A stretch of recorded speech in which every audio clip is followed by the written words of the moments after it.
Hello, boys and girls. Greg from the Scary Spirits Podcast here to make you another cocktail. This week's cocktail is the Voodoo Doll. And as always, is the featured cocktail in today's episode. I'm going to start with a shaker. Doesn't say anything about ice, so I'm going to dry shake. We're going to need vodka, 1/2 ounce.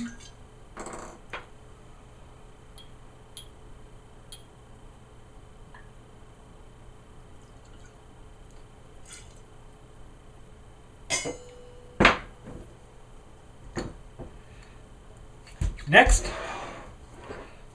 Chambord or raspberry liqueur if you don't have Chambord. Another 1/2 ounce.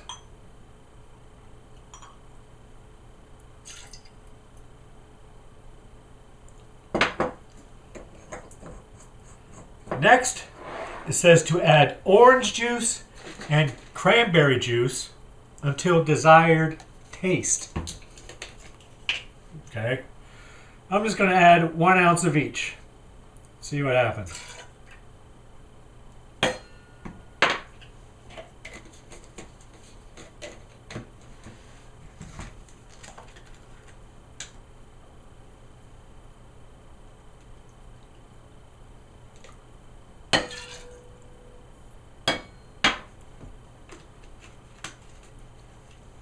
And then we shake.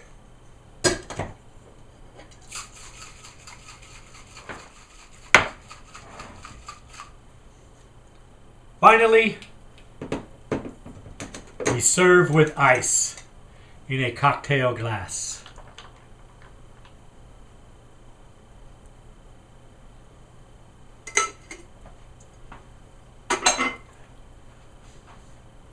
There we have it, the Voodoo Doll.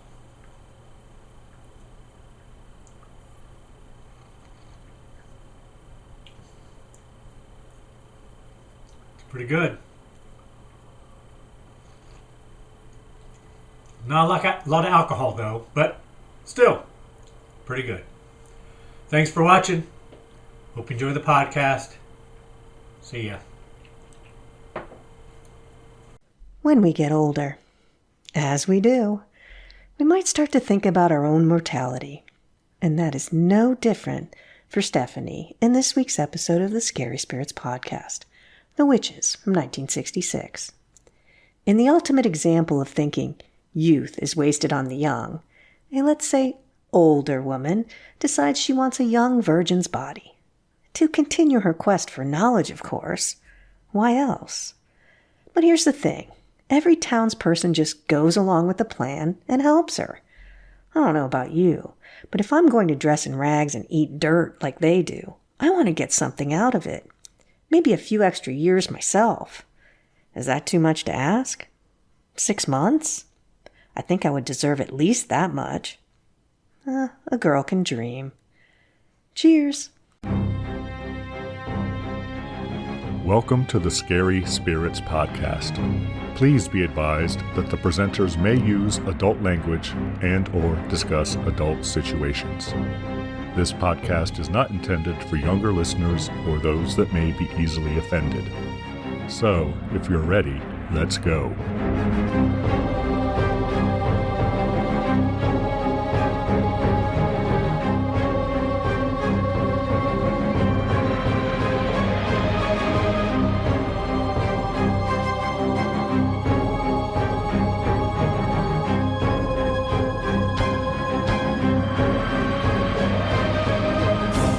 Hello, boys and girls. I'm Greg. Hi, everyone. I'm Karen. And welcome to the Scary Spirits Podcast, the podcast that combines the two very different yet highly compatible worlds of scary films and alcoholic spirits. What could possibly go wrong? Indeed. How are you, Karen? I'm good, Greg. How are you? I'm good. We match. It's been a while since we've matched, Greg. It has. It's going to be a good one. We'll see. And thank you for asking.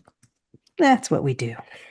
You're supposed to say they're all good, They're all good, Karen. They're all good. I don't even know what I'm answering. What am I saying? They're all good.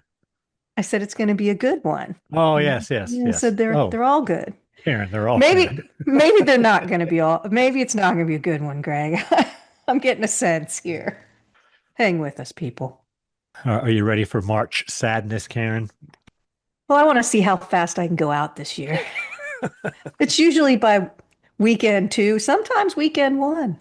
You know, Well, I do have a skill for that. keep shooting for the stars, reaching for the stars, Karen. Karen, was this film my choice? It was. What movie did you pick, Greg? The film I have chosen is a Hammer production from 1966 called The Witches, also known as The Devil's Own. Why did they do that? Why do they? I don't know. I think it was The Devil's Own in the US, right? Yeah, what does the U.S. have against the witches? I don't know. But I mean, that's the novel it's based on. So I don't know. Maybe they thought we're more well read. I don't know. Like we might know the novel. Come on. Yeah, I don't know. Well, why did you choose this movie? Because it's a Hammer production from 1966. Fair enough. Nothing else? It's not Joan Nothing Fontaine's else. birthday or Nope, anything? nope, nothing else. Interesting. Well, according to Wikipedia, it says it was released on March 15th in the United States, 1967. But I don't know. I'm beginning to not trust Wikipedia as much, Karen. What? I know, crazy talk. Do you have a drink to go with it? Well, it does quote Hammer Films and exhaustive filmography by Tom Johnson, so he probably knows what he's talking about. He So probably does. I'm going to give it to him since they credited him. I do have a drink, Karen. Although after watching it, we should have just drank straight gin. 'Cause that's what they do at one Or point. wine. They drink a lot of wine in it too. Mulled wine, yes. But you chose what, Greg? The Voodoo Doll. Which is also acceptable. It's quite refreshing. It is refreshing. You want to tell everyone how to make it? Absolutely. We're going to need 1/2 ounce of vodka, 1/2 ounce of Chambord raspberry liqueur, or you can just use any raspberry liqueur, I guess. Yeah, you don't have to be fancy. You can use like De Cooper Razzmatazz or something if they still make that. I have a bottle. And we're going to need an undetermined amount of orange juice and cranberry juice. This is a real you do you. It is. Instructions say we're going to add vodka and Chambord to a shaker. Did you dry shake, Karen, or did you add ice? I added ice I dry shook it. because I knew I wanted ice in the final drink. So, Well, that comes later. Step 2 is to add orange juice and cranberry juice until desired taste. And I don't know how you're going to know your desired taste until after you've made the cocktail. So I just added 1 ounce of each because I'm like, well, there's an ounce of liquor. I'm pouring it into a cocktail glass. I'm going to need a few more ounces of something. So yeah. 1 ounce of orange juice, 1 ounce cranberry. I think it works pretty well. I might have doubled the alcohol, though, in my You could, I think. recipe. Especially the vodka. And then we shake and serve with ice in a cocktail glass. Oh, well, you're probably right. Damn it. I am right. I'm reading it from my paper. It's right here. I read it, went to the kitchen to make it. By the time I got to the kitchen, all those details were gone. I just did my thing. Should we give our friends and listeners time to make their own Voodoo Doll cocktail? I was going to say, we'll have a class on voodoo dolls after the podcast. Stay tuned. Yes, let's do that. Drums not necessary. Oh, hold on.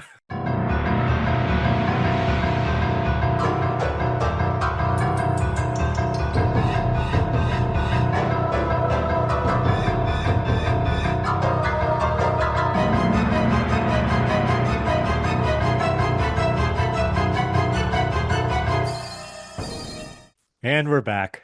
Yes, we are. Karen, maybe I just want to bang on my drum all day. It does add to the atmosphere. All right, Karen, might you have a brief synopsis for us? I do. of this Hammer production. Go on. Tell us all the story. Gwen Mayfield suffers a mental collapse after a showdown with a witch doctor while performing missionary work in Africa. Once she recuperates, she starts teaching at a private school in England and gets to know Linda, one of her students. Linda's boyfriend claims that there is a cult that is going to sacrifice her, and Gwen begins to investigate the wild rumors. This leads to a confrontation with a powerful cult leader, Stephanie Bax. That synopsis is terrible, I think. It is because the way it reads, I thought that they were going to sacrifice Gwen, because there is a cult that's going to sacrifice her. Plus, I actually didn't do this until after I watched the film, so I didn't know the ending. But this one kind of spoils it. It kind of spoils it for you. Yeah. But we are a match. Again, Karen. I know. Matches. Two matches. I think we're more excited than anyone else. Woo, 2 matches. It's the little things. All right, Karen, tell us everything you really enjoyed or were pleasantly surprised by in this film from way, way back in 1966. I'm not even going to ask because I know neither one of us remember. Well, it's a Hammer film, so it has great sets, I thought. Acting's okay.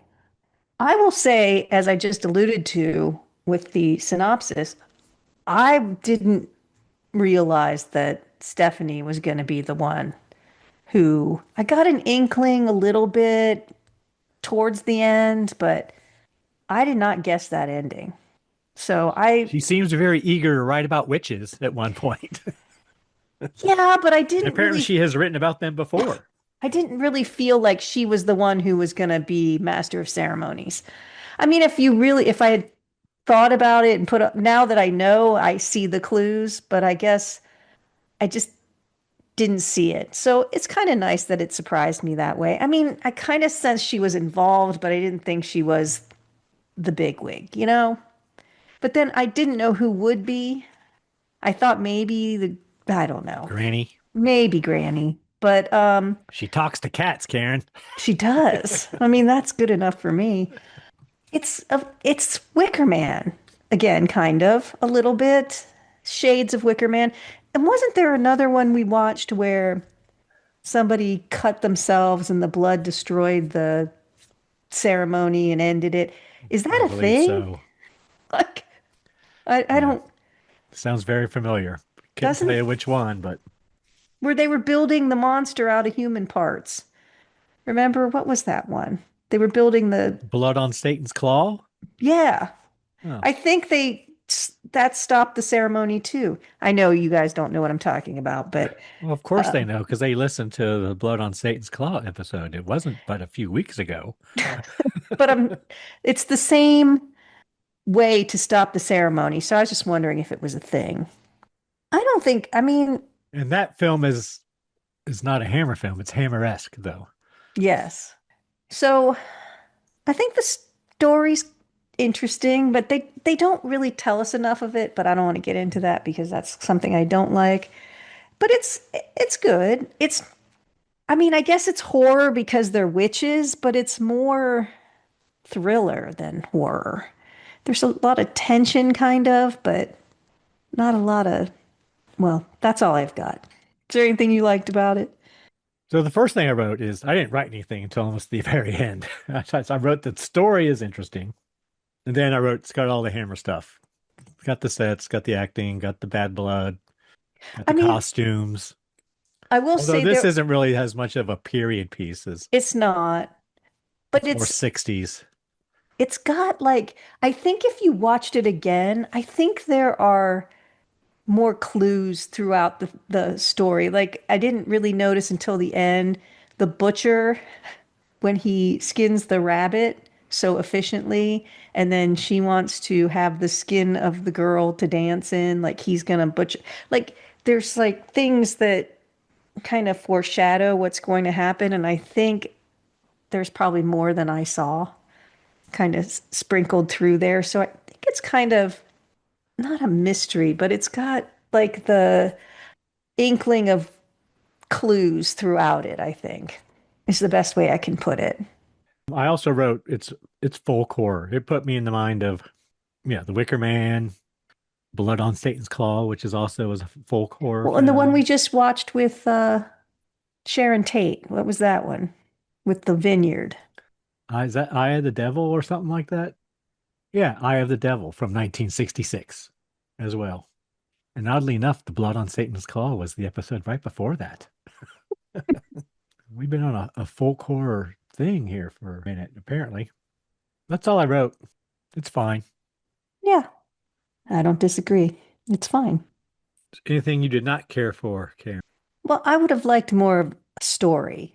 Like, I know she's a witch. It's kind of Wicker Man-esque, but it's not, or like the other films, but it's not for the gods or anything. They're not gaining anything, which makes me wonder why the townspeople doing this. They're not getting anything out of it. Only the main witch, I guess, is benefiting. I think they were just showing up for the orgy, Karen.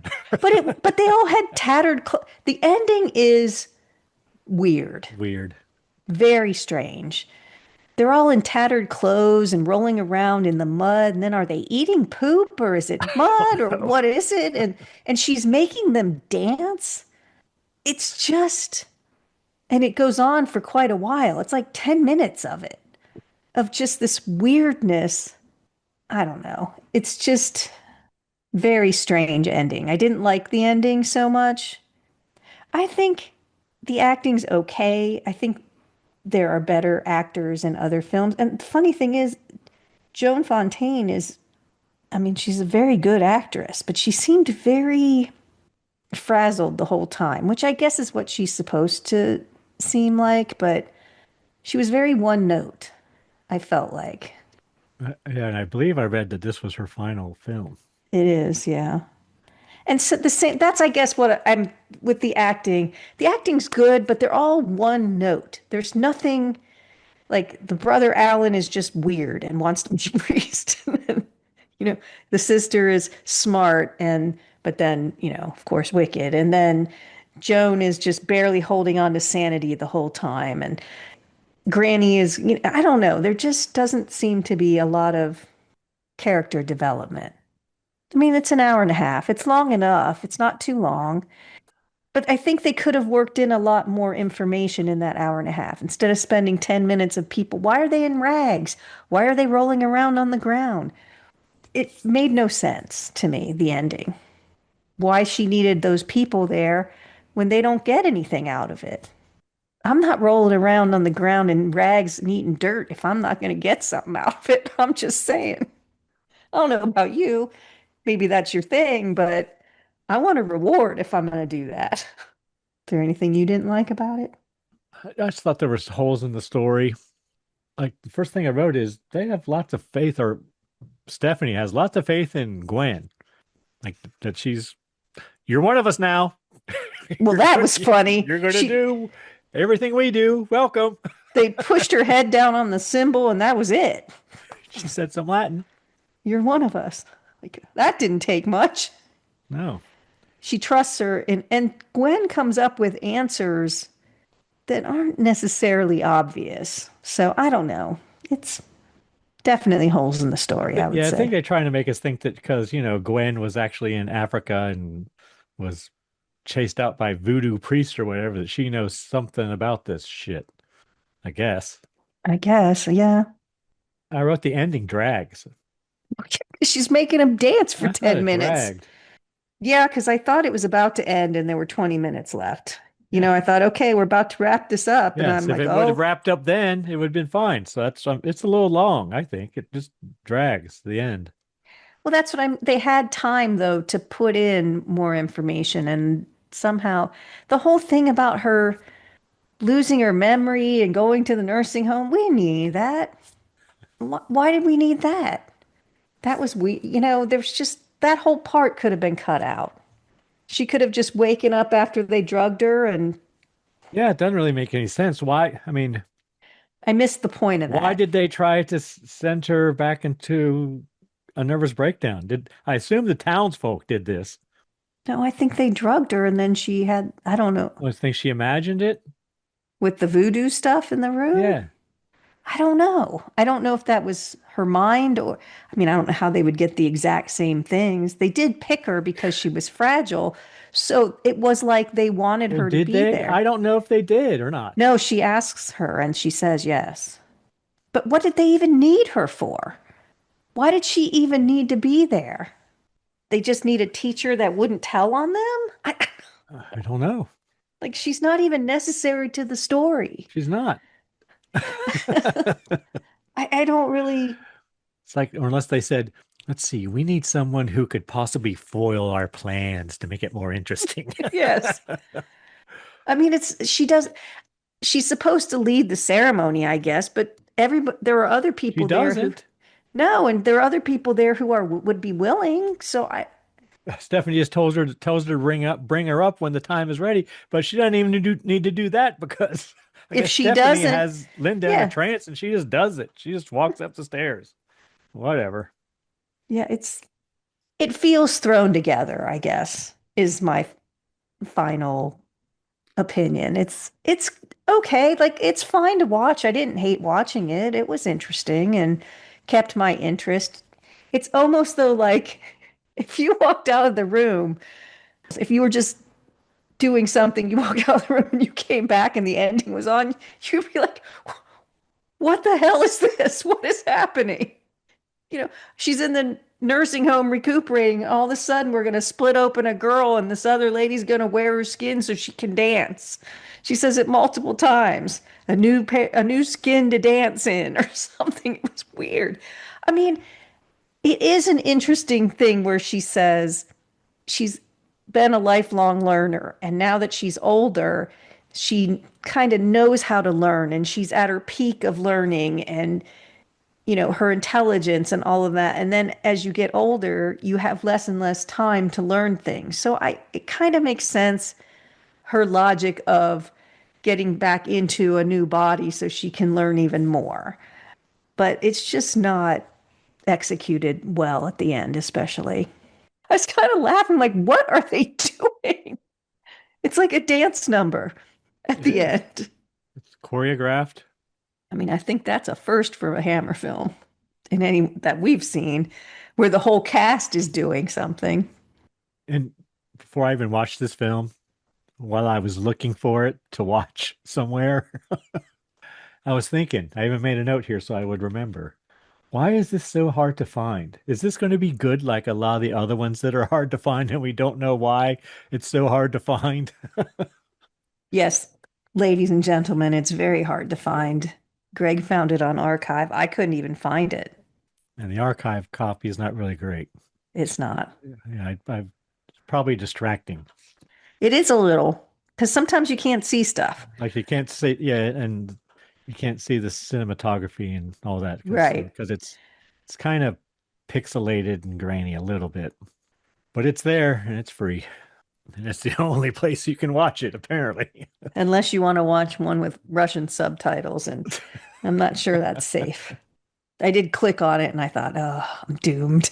And I thought, I'm not doing this. All right, what kind of cocktail rating you want to give this film, Karen?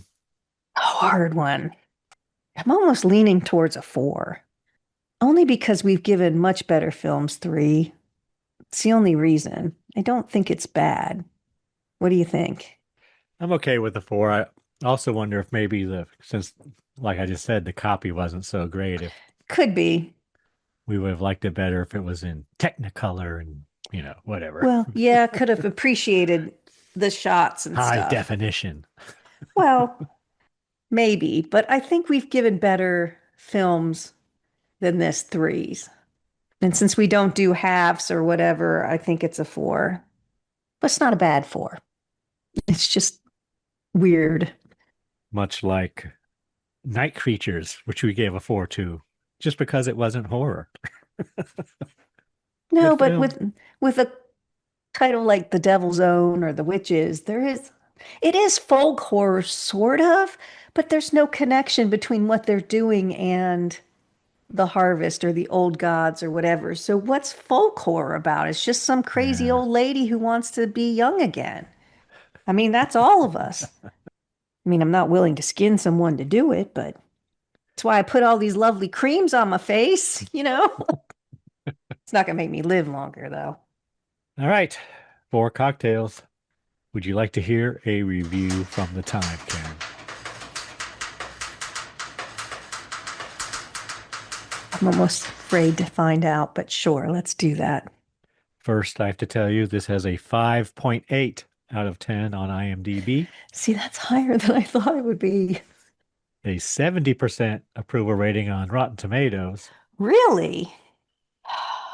What do you think Google users think? See, now do I go higher or do I go in between? 74%. 88%, Karen. 88. 88. Does no one mention the weirdness? Like, So once again, I'm wondering, maybe if we saw a clean copy, maybe we would have liked it better. I don't know. maybe. I mean, it's certainly not bad. No. And near the end there, I'm like, what happened to Ronnie? I know His they mom moved took him away. I know, but still, I mean, Well, no. And then it's like, again, spoiler alert, but it's from 1966. This all happens, and then all of a sudden she's back at school teaching. yes. And I'm like, everybody's okay with this? Like, are the people who were involved now not in the town, or is everybody just, and who installed the speakers? Was that Alan? Was Alan. So are they a thing now? And he was so Kind of weird. what I wrote, maybe. He's so weird. It was just that it's like the birds chirp the next morning and everybody's fine. I think it was Alan. It was, wasn't it? It was hard for me to tell with the graininess. A couple of the people looked similar.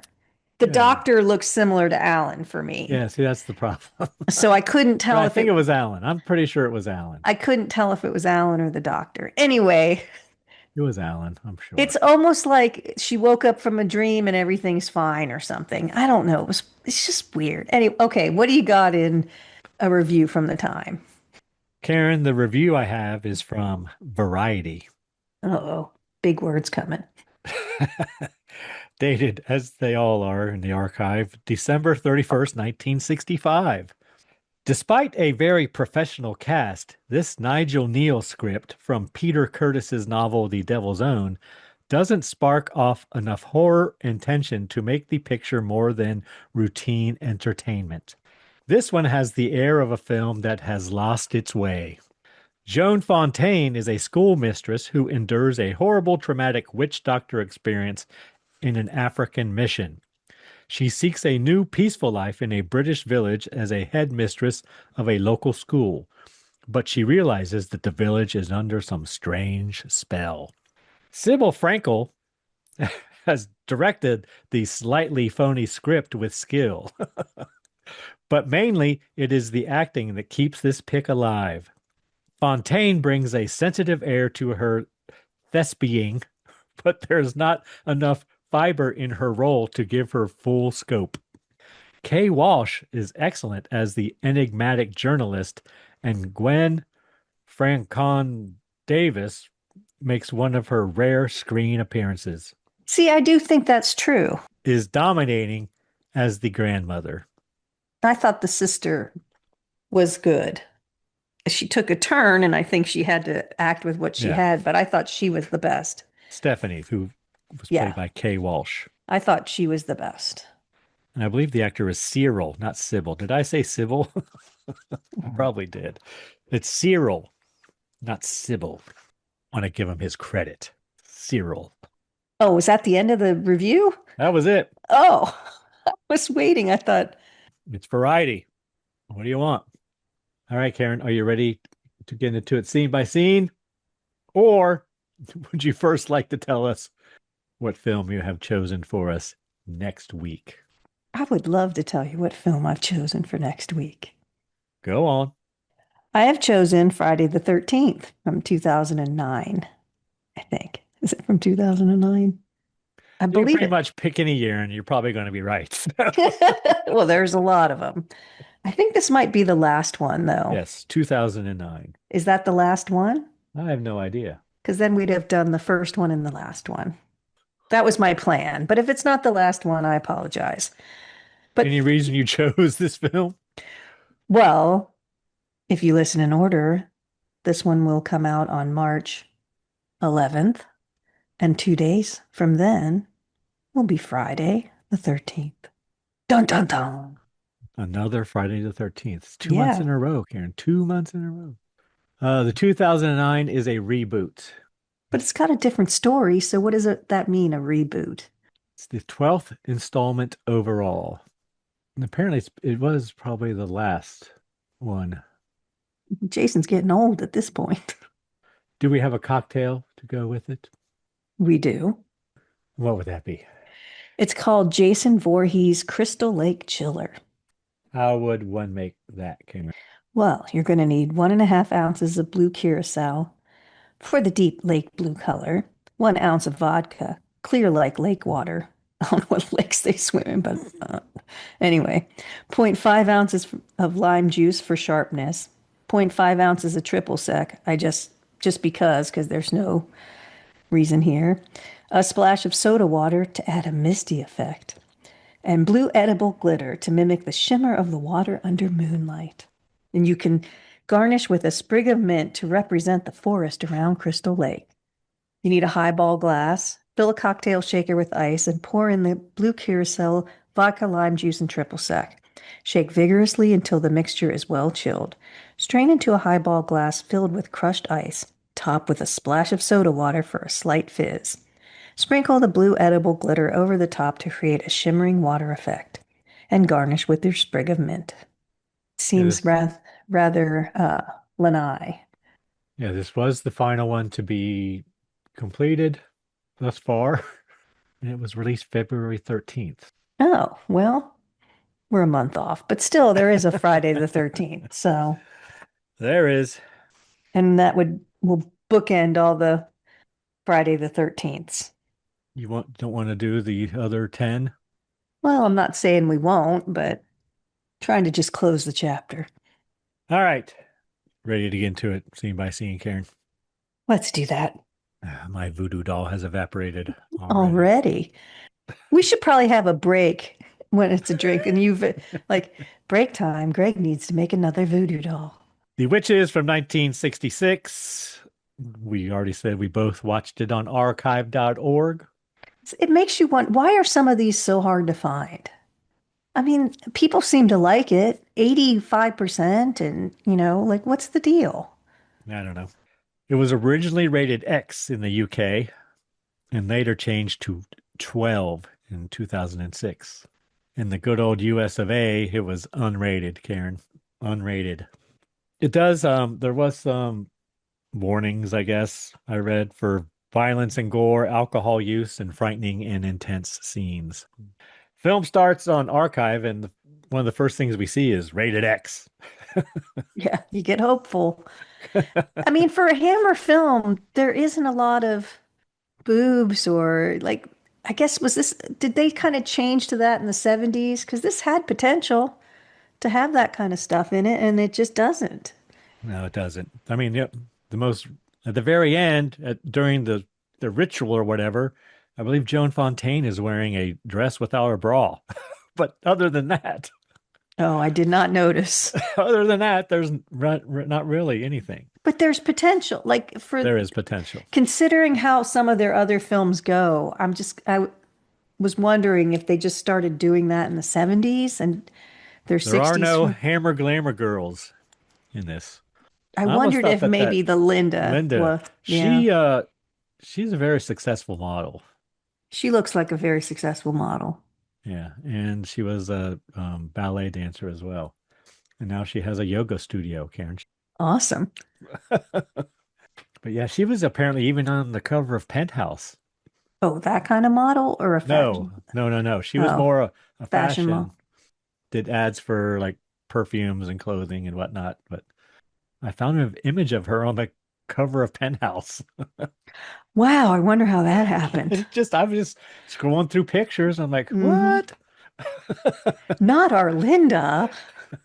All right. Film starts.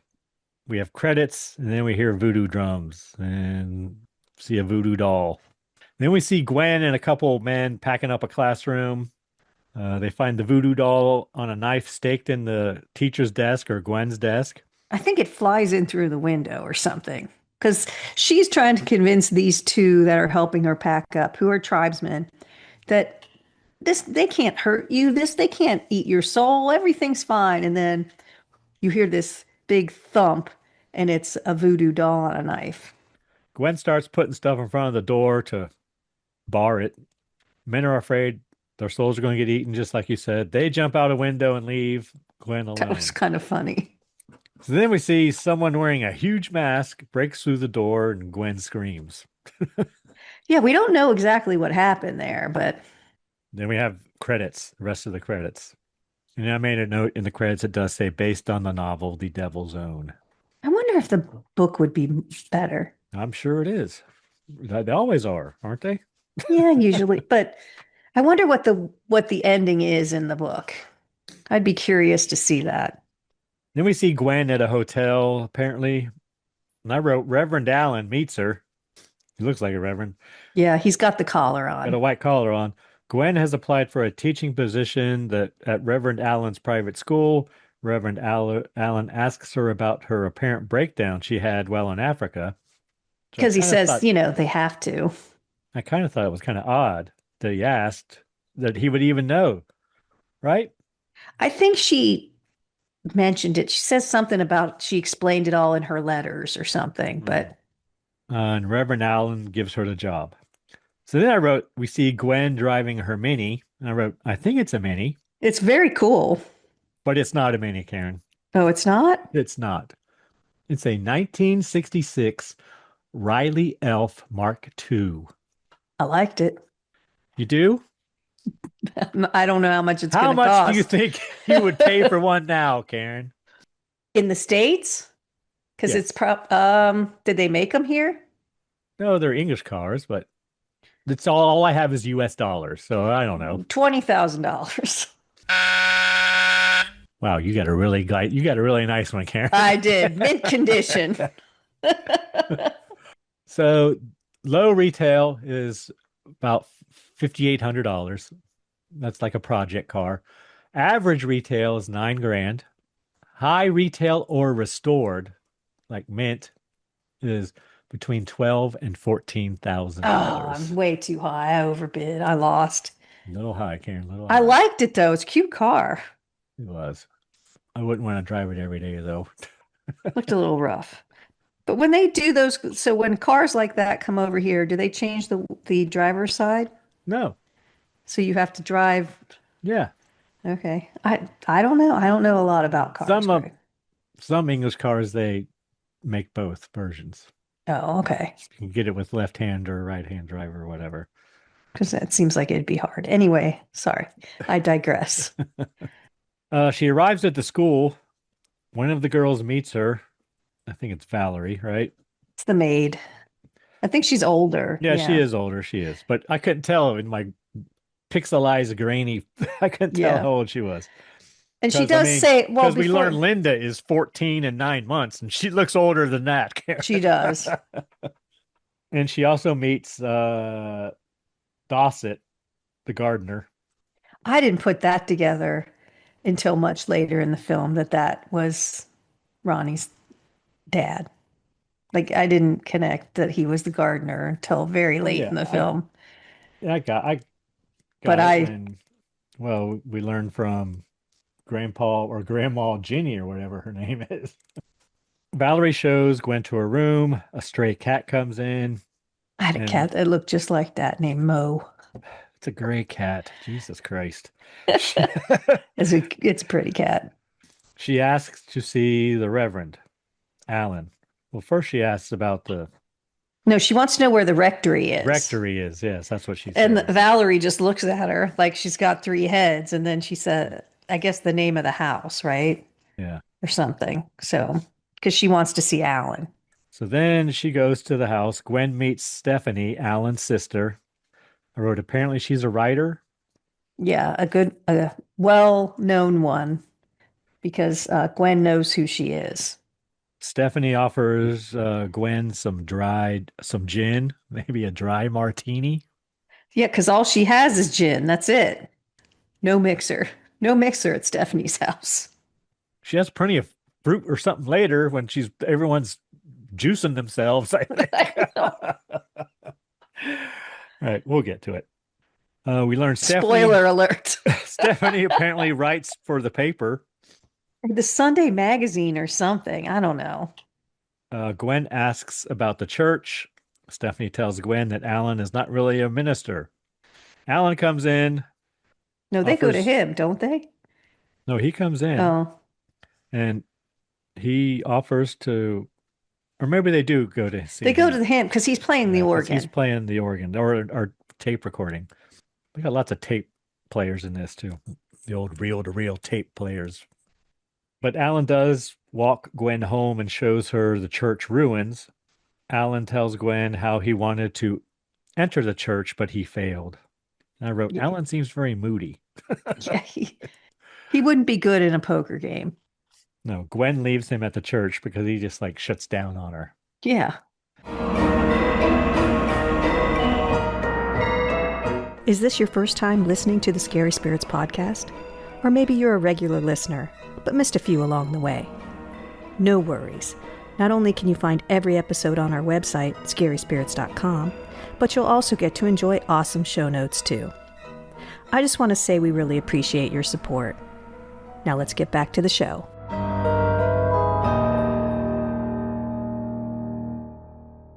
Cut to a classroom. Gwen reading the roll call. And I wrote, Linda has a doll.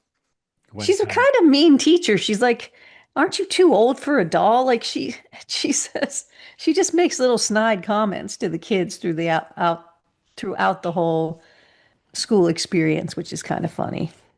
But we do meet Linda, and she's carrying, it's a Barbie doll. It's not like a, more or less, yeah. Yeah, it's not like a infant. It's a action figure / Barbie-like doll. Gwen goes to the butcher, I guess, and butcher skins and butchers a rabbit for her. That was probably the most traumatizing thing in the whole movie for me, because he's really doing it. You think a rabbit was hurt in the filming of this production? It looks like a rabbit was harmed? I don't know, but it looks like it. It does.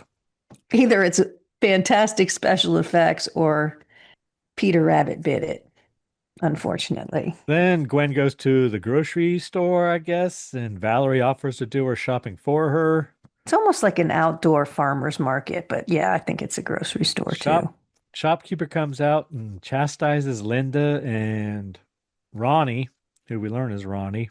She says they're courting right out here in front of they everybody. were like, they didn't look like they were doing anything, but. And Gwen kind of tries to defend them, but yeah. Then Gwen walks back and talks to Ronnie about his essay. Yeah, she basically saying, you wrote a nice story.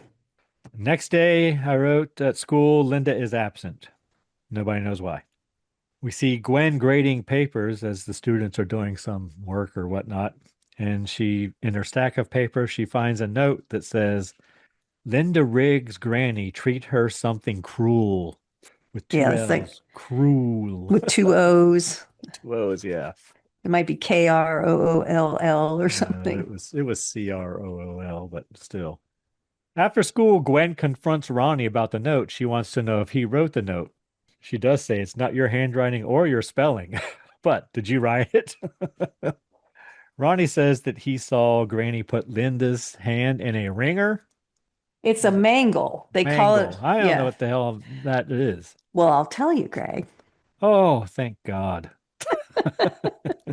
A mangle, I didn't know what it was. Well, you know what it is, but I didn't know the word for it. A mangle is a mechanical laundry aid consisting of two rollers in a sturdy frame connected by That's why I called it a ringer. It is That's the what ringer. I call it. But they said mangle. Powered by a hand crank or electricity. Mangles are used to press or flatten sheets, tablecloths, kitchen towels, or clothing and other laundry. A wringer is a smaller, lighter machine of similar appearance and function and was used to squeeze the water out of wet washing. While mangles remain in use in commercial settings, wringers have been made redundant by the spin cycle on modern washing machines. So they're different, but not a lot different. I'm going to admit right here, I remember washing machines with ringers, Karen. My grandmother had one. So did mine. God, I'm glad we didn't. Sometimes it's just nice to not And have they lived. kept it on the back porch, Karen. Oh, my grandma's was in the basement, The back porch. All right. in the holler. Well, on the farm. Same diff. Gwen goes to see Granny and Linda. Linda says she hurt her hand with the mangler, whatever it is. She was making doll clothes. I don't know. And she was clumsy, she said. I wrote, Granny seems very nice. Granny doesn't care much for Ronnie, though. He's the gardener's son. Right here's where we learn that he's the gardener's son. So it's not that long. I didn't notice that. Granny doesn't want Linda to see Ronnie. Then we see the cat waiting for Gwen outside. Oh, wait, we got to go back. Okay. So Granny says she didn't bust any bones or anything, so I just gave her some herbs. And then Linda goes off on how good Granny is with her herbs and things. And then Granny asks Gwen if she's ever made a poultice from moldy bread, which is penicillin. Huh. So Gwen says no, but I love the story of penicillin. I'll tell you why in a second. So penicillin was serendipitously discovered in 1928 by bacteriologist Alexander Fleming at St. Mary's Hospital in London when he noticed a blue-green mold, penicillin, contaminating a staph petri dish and killing surrounding bacteria. It was the first true antibiotic, later mass-produced for World War II. Here's the part I love. One, it's an accidental discovery, okay, which is awesome. After returning from vacation, Fleming observed that a contaminant mold had inhabited bacterial growth on a messy lab bench, which I myself have had. Messy lab benches. I know you're probably shocked to know that, but my lab bench was messy. No, Karen. I knew no. where everything was, but I was not then, nor am I now, a necessarily neat person. But I just love that. He published his findings in 1929, but struggled to isolate and stabilize the compound, calling it mold juice before naming it penicillin. Anyway. I see why you love that story. If you want to know, in 1943, a superior strain of penicillin was discovered on a moldy cantaloupe in Peoria, Illinois. They did get the Nobel Prize in Medicine for it, for an accidental discovery on a messy lab bench. See, I always thought there was hope for me. Gave me hope. So then we see the cat waiting outside Granny's house. Granny says the cat is hers. Gwen walks away and Granny tells the cat to go after her. Yeah, because Gwen said it was her cat. Granny said, no, it's mine. And then Granny says, follow her. And the cat does. So then we see Gwen giving Ronnie a test. And I wrote, is this an did you give her an IQ test or something? I guess it's some sort of aptitude test because his story was so good. So then we cut to Gwen talking to Ronnie's parents. She says he's gifted. They offer to send him to a boarding school. Alan's going to take care of it. Yeah, Alan wants to do it. Yeah. Alan's pushing that. Gwen offers to coach the boy herself. I wrote, Alan doesn't seem pleased. He thinks it would have been better if he had gone away.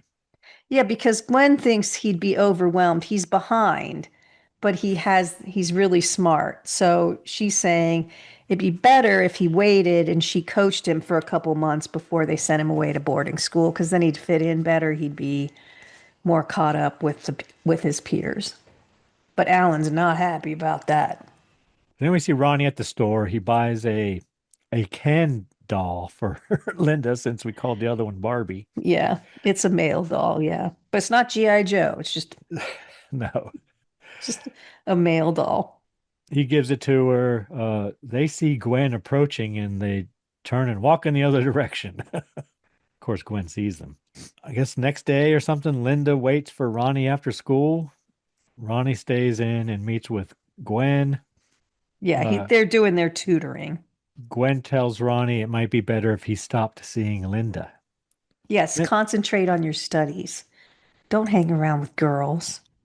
And Alan arrives with a couple suitcases and tells Gwen that, oh, yeah, didn't I tell you? You're in charge of the school pageant that happens every June. Which is, again, Get weird. working on those costumes and the script and Yeah, everything. You make the script, you make the costumes, the sets, you produce it, you write it, everything. so the next thing I have is Gwen questions Alan about why he wanted Ronnie to leave. He says it would have been easier for Gwen if he went to another school. When pressed further, Alan refuses to answer her questions. He walks off and the cat watches. So then we see Stephanie with her dogs, her two German shepherds. She walks by as Gwen is working on the pageant with the kids. And apparently Ronnie and Linda are having a spat because he's angry because she lost the doll, the Ken doll, we're going to call it. So then Gwen has Linda play Galileo in the Yeah, pageant. And I wrote, she seems like a natural. so she's like, I don't want to play Galileo and I don't want to be a man. I don't want to be a man. And then Gwen says, well, there aren't a lot of female parts because women didn't invent anything. I was like, well, that's not correct. But anyway, Linda reenacts Galileo's feather and cannonball experiment. So, what he demonstrated with that experiment is that all objects fall at the same rate of acceleration, regardless of their mass, overturning Aristotle's belief that heavier objects fall faster. While traditionally associated with dropping balls from the Leaning Tower of Pisa, it is often considered a thought experiment with the principle confirmed by the Apollo 15 mission in a vacuum, where a hammer and a feather hit the moon's surface simultaneously. So without air resistance, gravity accelerates all objects equally.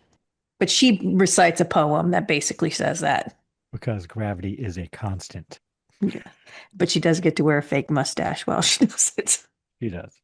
Linda and Ronnie run off together, hand in hand. They sit on the grass by a lake in the sheep orchard. Yeah.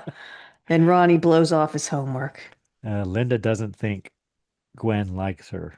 Next day, question mark, Ronnie missing from school. Linda says she doesn't know where he is as she yawns.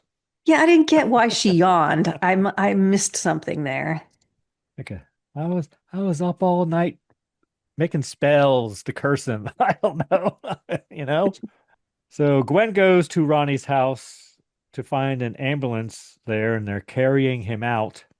Ronnie's father said he had a fever the previous night. Doctor visited in the morning and found him in a coma.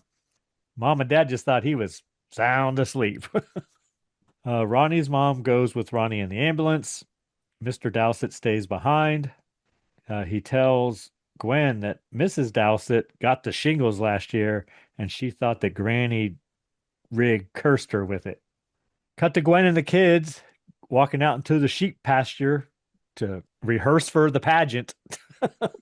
As you do, I guess, Karen. And a boy finds a doll in a tree.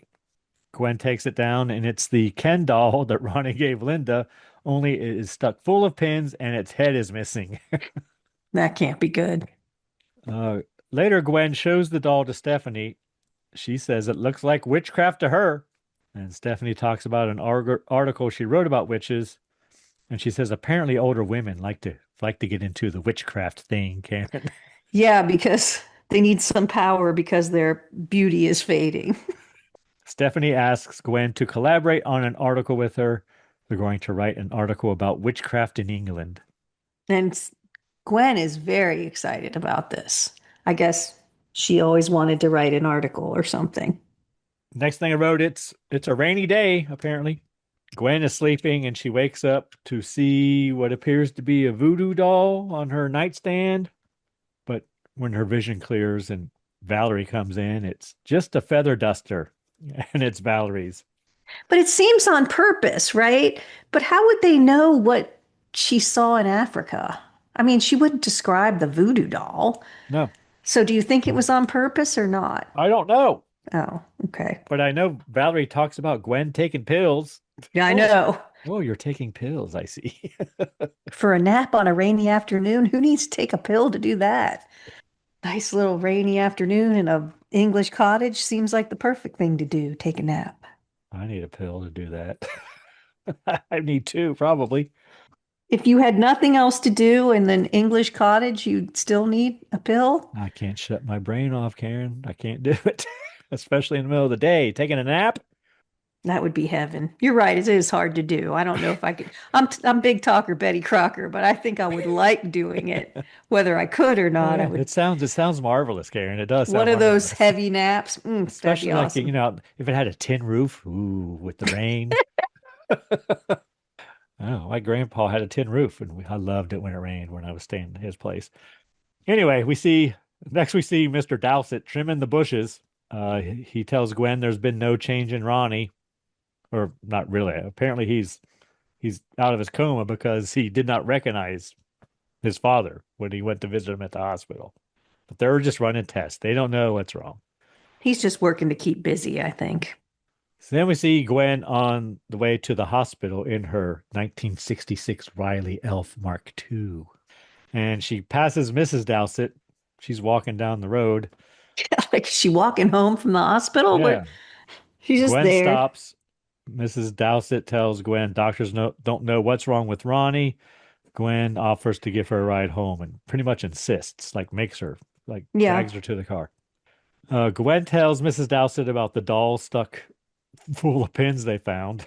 I think she's trying to get her to admit that there might be witchcraft around because she's saying, well, didn't you get like shingles or something? Yeah, she But asks her she about the won't. shingles, but Mrs. Dowsett says she doesn't remember having that. That's just crazy talk. And then she asks to be let out of the car. Right there, right there. And Mrs. Dowsett blames Gwen for not pushing Ronnie to go away. Mrs. Dowsett goes to see Granny. Cut to Gwen at the school. She's working late, apparently. Mr. Dowsett comes to see her. He's had a few, I believe. He Looks says like it. his wife took Ronnie away. Apparently, Ronnie came out of his coma, made a miraculous recovery, and they went away. After she visited Granny. Gwen believes that Mrs. Dowsett made a bargain with Granny Rigg. See, she's real quick on all this. She's putting it together. Dowsett says he's going to go see Granny Rigg. Next day, Karen, Mr. Dowsett is found drowned in the sheep lake, or the sheep pond, as they call it. Townsfolk think he fell into the water drunk. Well, he was drunk. He was. Granny arrives. Gwen asks Granny if Mr. Dowsett came to see her. She says no, but she wishes he would have. She would have sent him home sober, unlike some people, Karen. Yes. And they do bring him right into the middle of the town and just like lay him on the grass, Dump right? him on the ground. Yep. Yeah, so everybody can see him. Next, Gwen goes to the pond and examines the footprints. She even like measures them against her own. So then the sheep begin to stampede her, I wrote. She sees a lot of different footprints and some bare feet too. Yeah, it was hard to see, but that's what she says. But it was hard Yeah. to see in our version. Yes. Sheep begin to stampede. Stephanie arrives with her dogs. Apparently, her dogs were chasing the sheep. Gwen goes to show Stephanie the footprints, but the sheep have run over them and they have gone away, Karen. No more footprints. No, it's just mud. Gwen says there were 10 or 12 different footprints, and Stephanie believes it's a coven. And Gwen's like, I want to talk to the police right now I want to be there for the Inquisition. Is that what it's called? Well, but then she does say she wants to go to the police and talk about the witchcraft.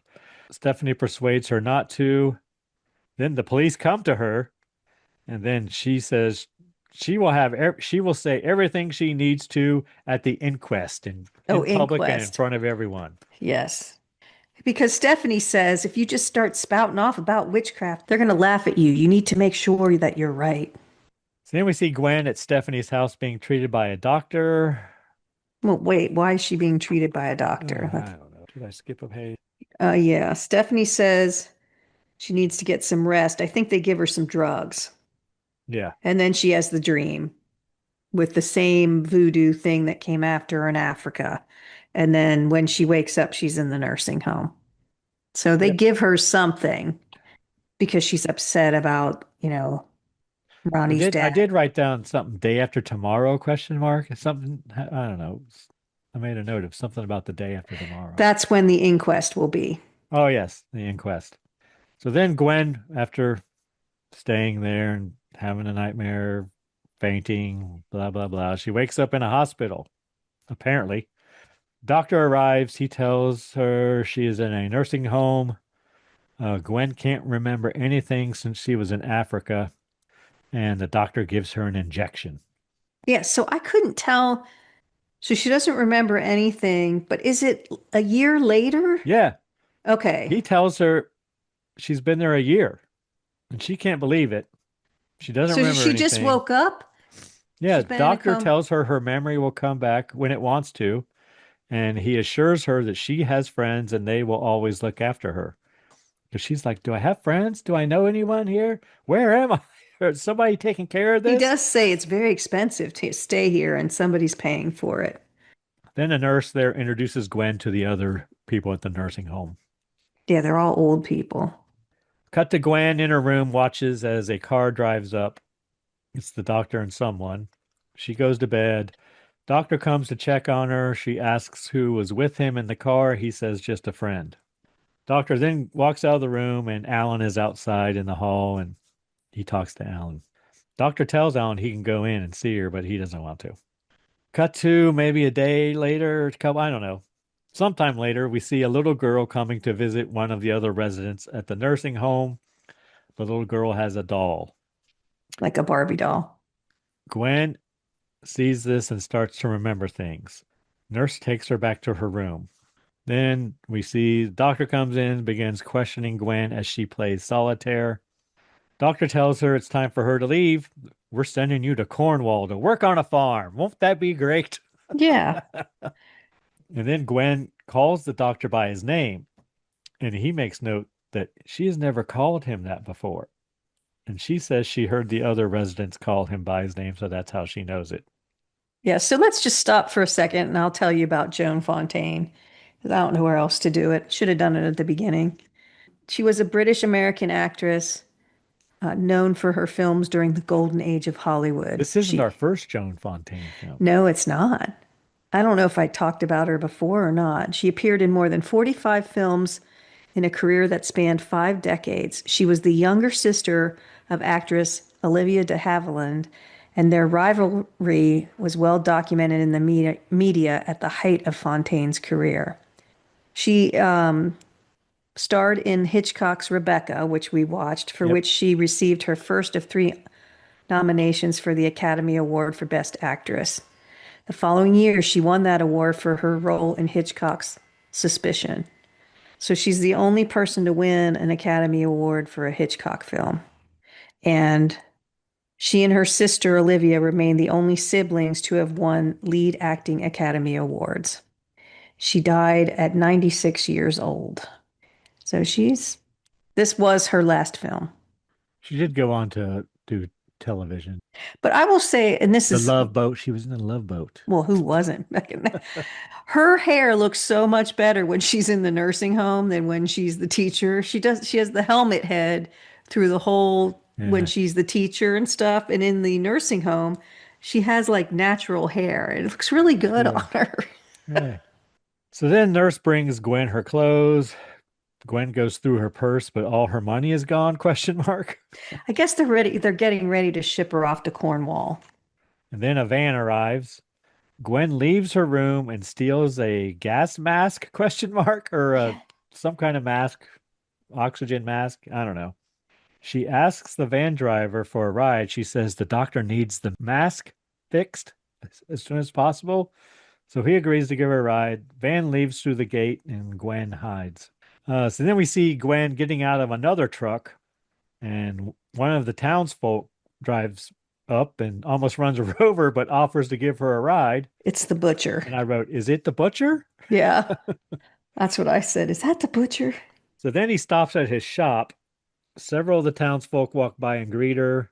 Yeah, like nothing happened. No. So it's like weird. She's been gone like a year and everybody's just like, "Hey, how you doing?" I guess they do say nice to see you back or whatever. Yeah. Butcher's wife comes out and just says, they have the girl. and then walks away. But has it been a year? I was very confused by this. Well, it was June, right, when the pageant was supposed to be going on. So I don't know. I don't think it's been a year because I think I misunderstood that. I don't know. But because have they had the girl for a year? I don't, but somehow I thought she's she been had been. out of Africa, I think, for a year Oh, maybe or that's something. what it Maybe is. that's what it is. Okay. So then Gwen arrives at Alan and Stephanie's house. The doctor from the nursing home is there waiting for her. Yeah, he's already there. Stephanie offers Gwen a drink, but Dr. Wallace says no. I don't think she should have alcohol. And no relation.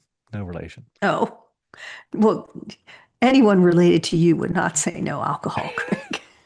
Apparently, Dr. Wallace was the one who was going to send her to the farm. It was all his idea, I guess. He told the others not to come see her as to not upset her. Do you think he was protecting her? Or is that too I complicated? don't know. They tell Gwen that Alan found her After that her night. nightmare, yeah. Yeah. Stephanie tells the doctor that Gwen will stay there. They tell her the verdict of the inquest was misadventure. Yeah, the doctor's like, she's going to need care. And Stephanie's like, we got this. We'll take care of her. Stephanie takes Gwen to her room. Gwen goes to see Granny. Granny offers her wine. Granny's had a little wine herself, I think. Gwen asks about Linda. Granny says that Linda has gone to see cousins. Well, first she was going to tell her something, but then looks out the window and changes the story and says Alan it. arrives and Yeah. Granny gives him a package question mark. Yeah, it's like, here's your sewing. I guess she's a seamstress and fixes things. That night, Gwen gets up and looks out the window to see people scurrying through the woods. She goes to leave, but her door is locked. She watches as someone unlocks the door. She leaves the room and follows a shadow through the house. It's kind of neat. Walking through the cemetery of the old church, she finds a critter of some kind in a bag in the middle of some symbolic circle, question mark. I think it's a puppet of Linda. I thought it was Yeah, a it rat, but that was creepy. We can't tell what it is until the cat comes out and it's turned Yes. outside in or whatever you want to say. But that was pretty creepy, I thought, until I thought it was going to be a Linda. rat. But no. So that must have been what Granny was sewing. A Yeah. doll of Linda. So Stephanie comes out and says she called Gwen there to join them. I wrote, Stephanie's wearing some fancy costume with antlers, it looks like. And then I wrote, she begins reciting some Latin question mark. And then they tell Gwen she is one of them.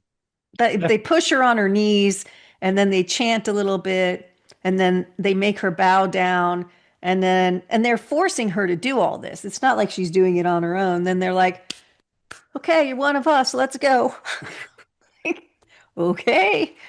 Yep. Stephanie tells Gwen now that she is one of them, she can tell her everything. Yeah. Let's go. Stephanie was in cahoots with Granny Rig, apparently. She insults Granny that Granny only has certain powers.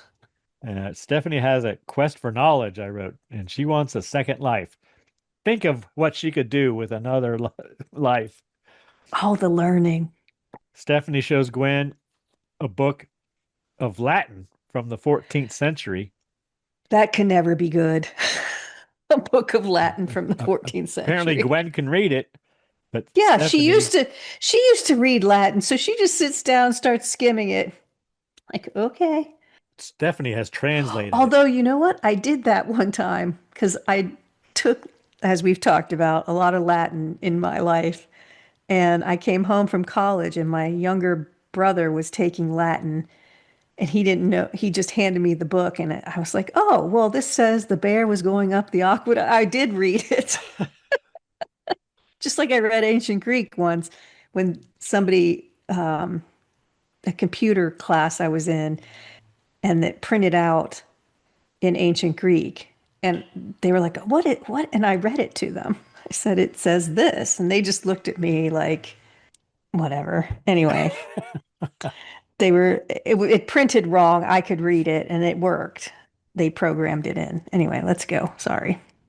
Back in the day, I could do that. Did they think you had the devil in you, Karen?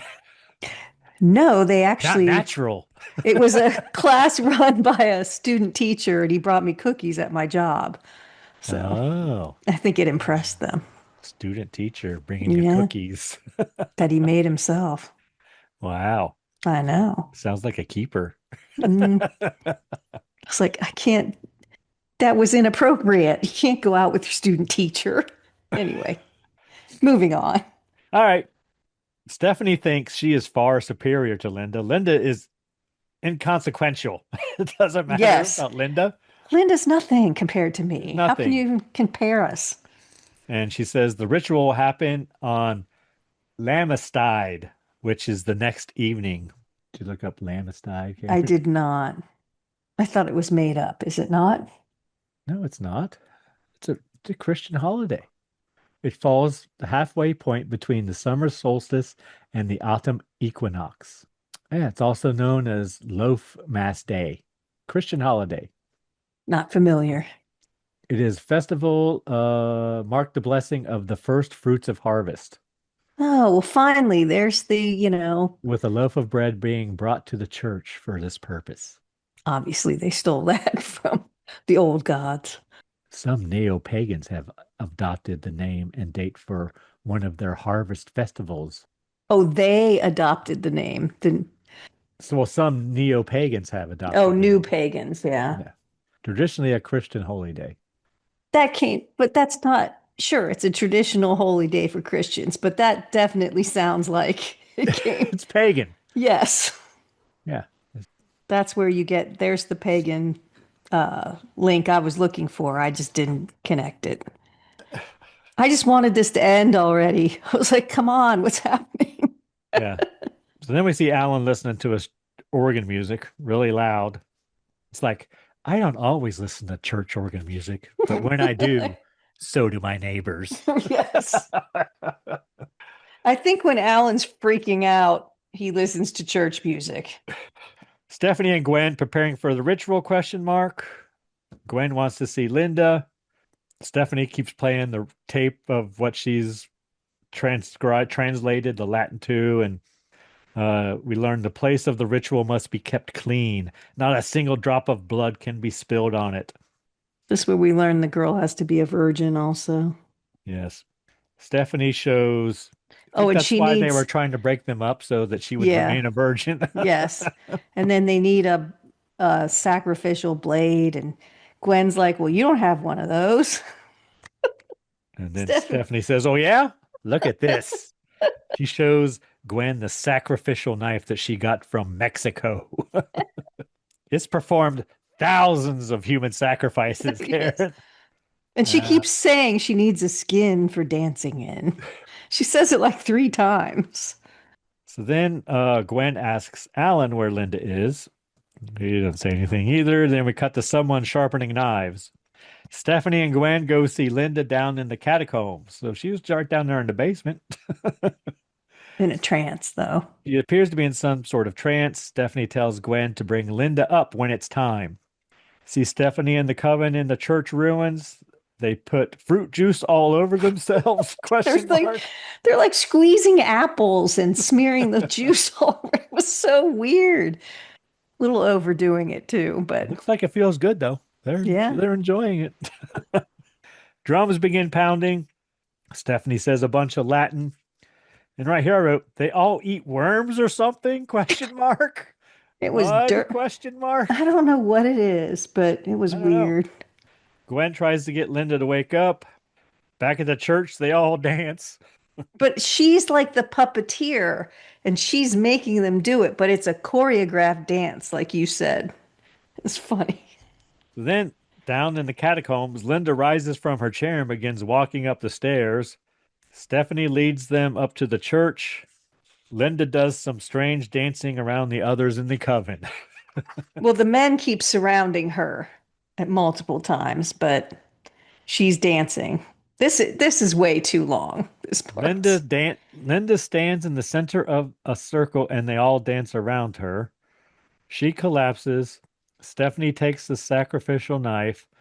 Before she can stab Linda, Gwen cuts her arm and spills her own blood defiling this area of the sacrifice. She kind of gets it on Stephanie, right?